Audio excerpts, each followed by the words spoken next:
ఒక్క 10 నిమిషాలు మీరు ఓపిక పట్టండి. కరెక్ట్ 9:15కు మనం ఇక్కడి నుంచి బయలుదేరి వెళ్తాం.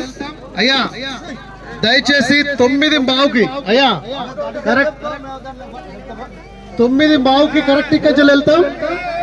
ఎవరు మాట్లాడద్దు. కరెక్ట్ 9:15కి ఇక్కడి నుంచి బయలుదేరదాం. మీ టైం చూసుకోండి. ఎవరు తొందర పెట్టద్దు దయచేసి. ఈరోజు నాగారపు ముత్తమ్మ ఆమె నేను పుట్టినది మొదలుకొని ఆమెను ఒక లీడర్ గా చూశాను. నేను ఒక నాయకత్వపు లక్షణాలు. ఆమె గ్రామ పెద్దలతో అధికారులతో కూర్చోవడం, ఎన్నో పంచాదులు చేయడం, ఎందరితోనో మాట్లాడడం నేను ఆమె గమనించాను. ఉన్నతమైనటువంటి న్యాయం చెప్పడం చూసాను. మాట్లాడండి.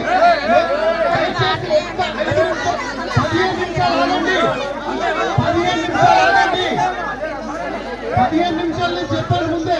1 నిమిషం ముందే ఎవరు మాట్లాడద్దు. గౌరవించాలి. ఒక్కటి గుర్తుపెట్టుకోండి, మనం గౌరవిస్తున్నాం. 15 నిమిషాలు ఆడుతున్నప్పుడు అందరూ గౌరవించి ఆగండి. మనము చక్కగా ప్రార్థనతో ఇక్కడికి వెళ్ళాలి. దయచేసి ప్రార్థనతో వెళ్ళాలి. ఎవరు కూడా మాట్లాడద్దు. ఈరోజు నాగారపు ముత్తమ్మ గారు నిన్నటి రోజు 8:08 ఈ లోకాన్ని విడిచి వెళ్ళిపోయారు.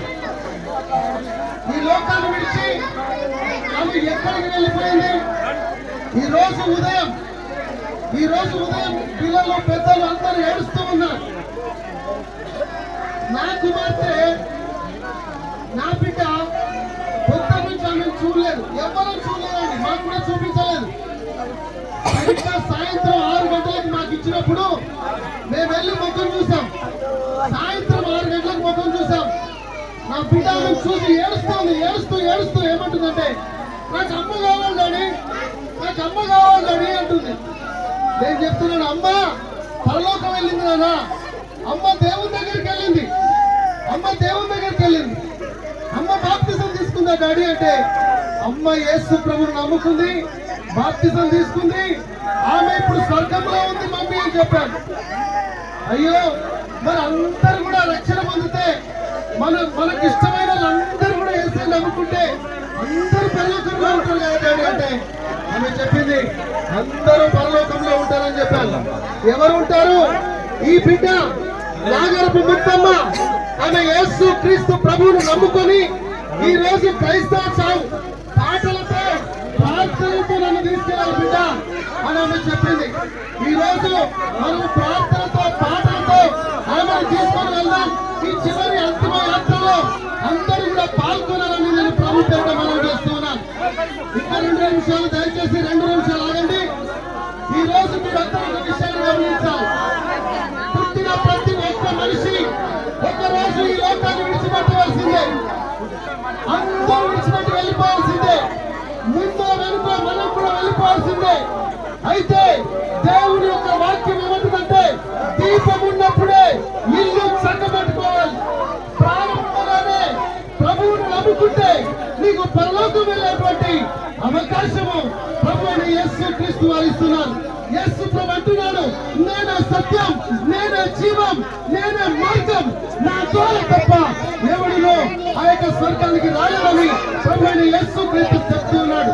అందుకే మా జీవితాలను యేసు ప్రభువుకు సమర్పించి, ఇదిగో ఇక్కడ ఉన్నటువంటి సేవకులు వారి జీవితాలను యేసు ప్రభువుకు సమర్పించి దేవుడి సేవలో ఆయన సువార్తను ప్రకటిస్తూ ఉన్నారు.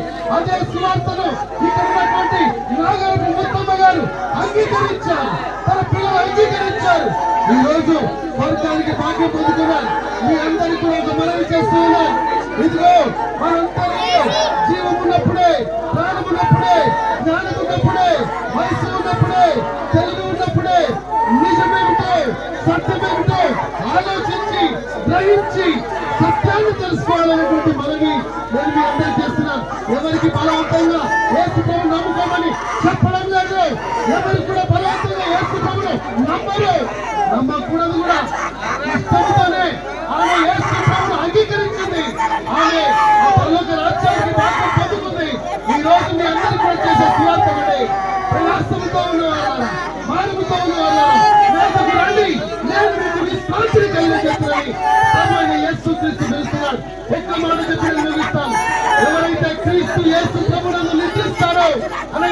నామంలో మరణిస్తారు వారు క్రీస్తుతో కూడా ఉంటారు. అంతేకాదండి, యేసు క్రీస్తు ప్రభు ఒకసారి భూలోకానికి వచ్చాడు, మరలా యేసు క్రీస్తు ప్రభు రెండవసారి ఈ భూలోకానికి రాబోతున్నాడు. ఆయన వస్తున్నప్పుడు ఇదిగో నాగరిక ముస్తలను క్రీస్తులను నిద్రించిన వారిని ఆయన వెంటబెట్టుకొని వస్తాడు. ఆయన మరలా మనకంటే ముందు చనిపోయిన వారిని చూస్తాం. ఆయన దూత గానాలతో శబ్దములతో మేఘమహంగా రాబోతున్నాడు. ఆయనను అంగీకరించిన వారు ఆయనతో కూడా ఎత్తబడతారు. ఈ మాటలు దేవుడు మీ వినికిడిలో దీవించిన దాక ప్రార్థన చేస్తున్నాం. యేసయ్యా, ఈ మాటలు విన్నటువంటి ప్రతి ఒక్కరిని ఇదిగో మీ ఉన్నత హస్తంలో సమర్పిస్తున్నాం. ఈ అంతిమ యాత్రలో గారి అంతిమ యాత్రలో ఇదిగో మీ సభ్యులు తోడుగా ఉంచండి, మీ కృపను అనుగ్రహించండి. యేసు క్రీస్తు నామములో నుంచి జరిగే ప్రతి కార్యక్రమం మీకు మహిమకరంగా జరిగించి వచ్చిన బంధువులు, మిత్రులు, వస్తువులు, గ్రామస్తులు, పెద్దలు, చిన్నలు, మన్మరాళ్ళు, ఇదిగో బిడ్డలు, కొడుకులు, కోడళ్ళు, అల్లులు, ఇక్కడికి ఉన్నటువంటి ప్రతి ఆత్మీయులు అందరూ కూడా మీ ధైర్యంతో నింపబడుదురు గాక, శాంతి సమాధానంతో నింపబడుదురు గాక, మీ కృపాక్షేమం పొందుకుందురు గాక, మీ రక్షణ భాగ్యం పొందుకుందురు గాక. యేసు నామములో అడుగుచు ప్రార్థిస్తున్నాను తండ్రి, ఆమేన్. చివరిసారిగా ఎవరైనా చూసే వాళ్ళు ఉంటే చూడండి, పెద్దలు చేస్తున్నాం. చివరిసారిగా ఇప్పుడు చూడాలన్న వాళ్ళు ఒకసారి ముందుకు వచ్చి చివరిగా చూడాలనుకున్న వాళ్ళు ఒకసారి చూడండి.